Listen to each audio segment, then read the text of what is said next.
Romeo की पुस्तक 12 अध्याय 2 वचन।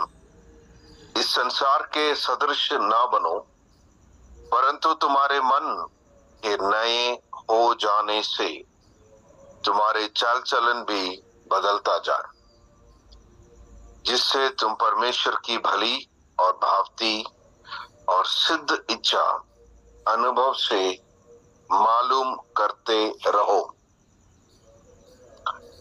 मैं परमेश्वर का धन्यवाद करता हूं कि परमेश्वर हमारी प्रार्थनाओं को सुनता है। और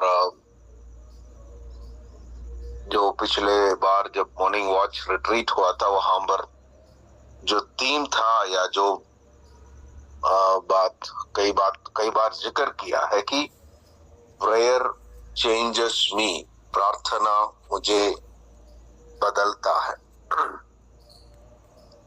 उससे पहले से मैं प्रार्थना करके आया हूं, लेकिन उसके बाद और लगातार प्रार्थना करने के लिए और इस मनसा के साथ हर प्रार्थना में जुड़ने के लिए मैं कोशिश करता हूं कि जो भी प्रार्थना मैं करता हूं उसके द्वारा मेरा बदलाव हो, और जिस विषय के लिए मैं प्रार्थना करता हूं उस विषय का उत्तर हो सके और प्रभु चाहे तो मेरे द्वारा हो। ठीक है, इसलिए आज जब भाई शुक्ल ने मेरे को बोला देश के जस्टिस सिस्टम के लिए प्रार्थना करा, इसे हम अलग अलग सिस्टम के लिए सिर्फ प्रार्थना करने से ये सिस्टम बदलेगा नहीं, वो मेरा सोच है। क्योंकि ये दुनिया अंधकार में है, जब तक वो ज्योति नहीं देखेगी वो कैसे बदलेगा। तो ज्योति दिखाने का काम कलीसिया को परमेश्वर ने दिया है। तो कलीसिया संसार को दिखाना है, दिखाना मतलब एक स्टैंडर्ड हमें सेट करना है, जिससे देखकर समझने वाले समझे, देखने वाले देखें कि न्याय क्या है, सच्चाई क्या है, ये सारी बात।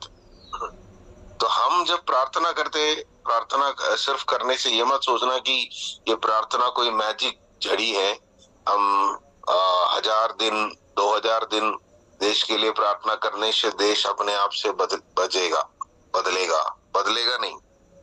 ठीक है, ये बोलकर मैं आगे बढ़ना चाहता हूँ। पिछले दिन मेरे 1-2 हफ्ते पहले मेरे जीवन का इस प्रार्थना का प्रभु मेरे वचन का प्रकाशन मुझे दे। अक्सर मैं प्रार्थना करता हूँ और इसके कारण परमेश्वर कई वचन का प्रकाशन मुझे दे के आए। और इस सफर में, इस खोज की यात्रा में परमेश्वर ने एक बहुत बड़ा कुंजी मेरे हाथ में थामा।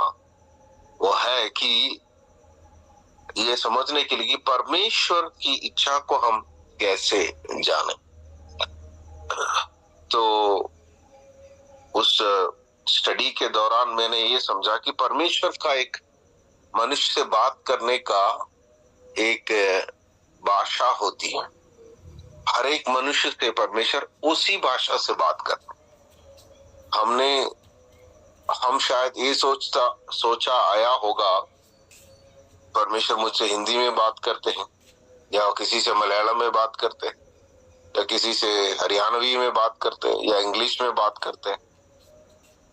क्योंकि परमेश्वर आत्मा है और इंसान भी आत्मा है, हम भी आत्मा है। हम एक शरीर में वास करते हैं और हमारे पास एक मन है। तो परमेश्वर आत्मा होने के कारण हमारी आत्मा से बात करता। तो आत्मा टू आत्मा बात करने का भाषा है। एक और वचन पढ़ेंगे, 1 यूहन्ना 1 अध्याय 5।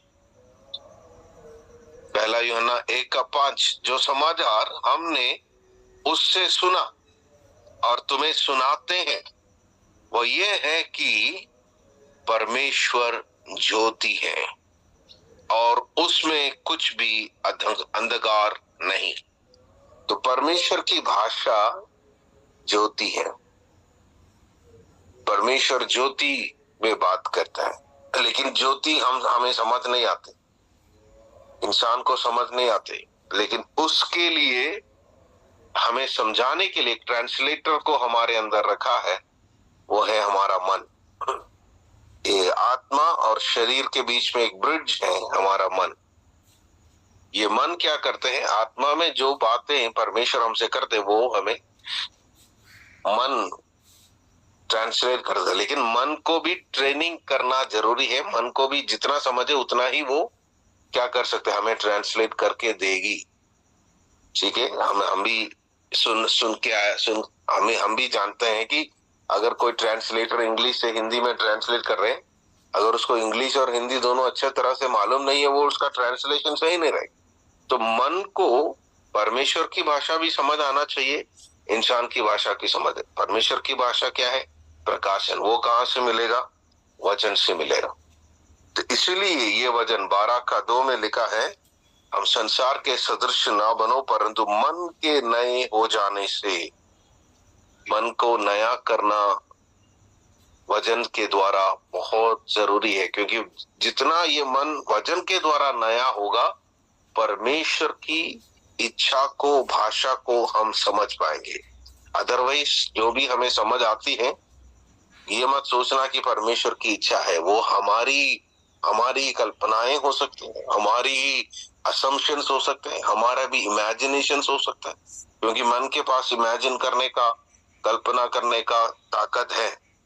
लेकिन अगर हमारा मन का प्रकाशन हो तो परमेश्वर जो हमसे बात करता है वो हम समझ पाए।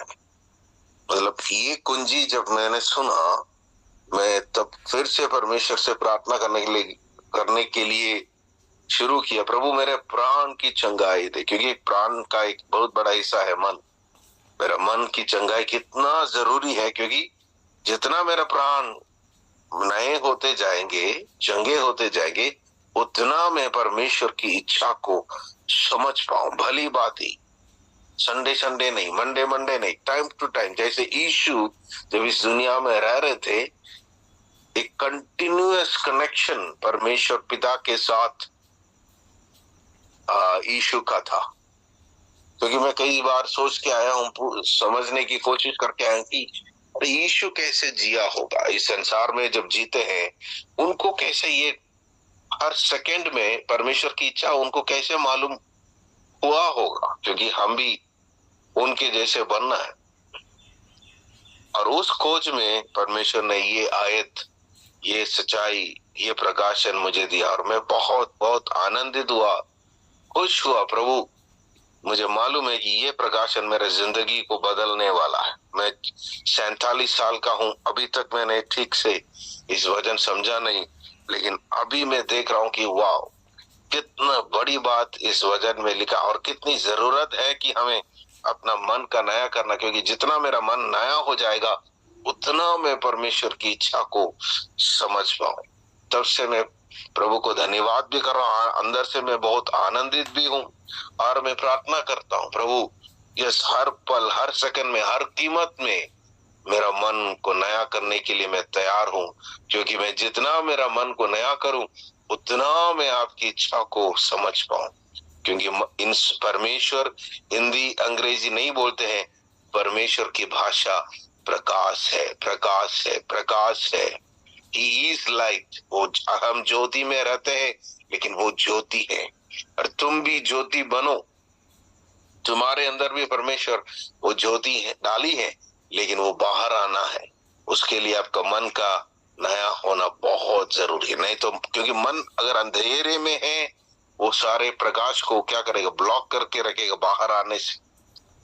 मुझे याद है बहुत साल पहले एक पादरी ने हमें एक उदाहरण देकर समझाया था। उसी दिन मैं समझने लगा, क्योंकि ट्यूबलाइट, जो ट्यूबलाइट होते हैं, उसके ऊपर अगर आप कोई भी एक पेपर चिपका दो, लाइट जल रहे, लेकिन थोड़ा लाइट हम दिखाई देगा, थोड़ा लाइट ब्लॉक हो जाएगा। फिर एक और पेपर चिपका दो, तो लाइट जल रहे, थोड़ा लाइट कम आएगा, लेकिन हमें पता चलेगा हाँ लाइट तो जल रहे।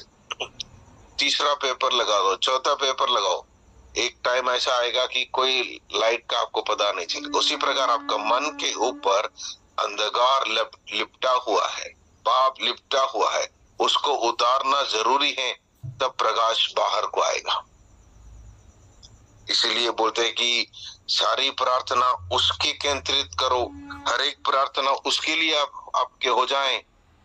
सिस्टर किरण भजन याद करते हैं, लेकिन मैं भी बचपन में बहुत भजन याद करता था। भजन याद करना अच्छा है, बच्चों को सिखाओ, लेकिन भजन का सिर्फ याद करने से आपका प्रकाशन नहीं मिलेगा। आपको आपका मन का नया करना है, उसको भली भांति समझना है और समर्पण करना है, मन फिराना है, तभी आपका जिंदगी बदलेगी। ठीक है, तो इस बात को आपको समझ आए ना आए, लेकिन मैं क्या करता हूँ, वचन समझ आए ना आए, मैं प्रार्थना करना शुरू कर। कोई भी एक वचन मिला, प्रभु मेरा मन को नया करना सहायता करे। मुझे नहीं पता कैसे होगा, लेकिन मैं चाहता हूँ, मैं तैयार हूँ, हर कीमत चुकाने के लिए मैं ऐसा करने वालों को परमेश्वर उस सच्चाई की ओर ले जाएंगे। बहुत सालों की प्रार्थना के बाद पिछले हफ्ते मुझे एक कुंजी मिला, और मुझे पता नहीं, मेरे परिवार वालों को भी पता नहीं कि मैं अंदर से कितना खुश हूँ, आनंदित हूँ। वाह, ये प्रकाशन मेरा जिंदगी बदलने वाला है, मेरा जीवन बदलने वाला है। कि परमेश्वर की भाषा क्या है, ये मैं पहली बार समझा। 47 साल का एक मसीह होने के बाद मैं सोच रहा था कि परमेश्वर शायद मलयालम में बात करते, लेकिन अब तो मुझे समझ आया परमेश्वर मलयालम नहीं, और स्वर्ग में भी कोई भाषा नहीं, वो प्रकाशन है। वो प्रकाशन आपको मिलेगा, आपको सब कुछ पता चलेगा। स्वर्ग में नया शरीर, महिमा का शरीर, वो प्रकाशित वाला शरीर है। इसलिए वहां आपको कोई बात समझाने की जरूरत नहीं पड़ेगा। स्वर्ग में जाएगा तो आपको सब कुछ मालूम पड़ेगा। नहीं तो हम डाउट में रहते हैं कि स्वर्ग में जाके हम कौन सी भाषा बोलेंगे, शायद इधर से लड़ना शुरू हो गया, मलयालम नहीं होगा, हिंदी होगा। ये कुछ नहीं है, परमेश्वर की भाषा ज्योति है। He is light and that is how he speaks to people. और वो जो उसका भाषा समझेगा वो ज्योति में चलेंगे। आपका मन नया होने के लिए हर कीमत चुकाओ, हर प्रार्थना करो, हर समय प्रार्थना करो, क्योंकि ये बहुत जरूरी है।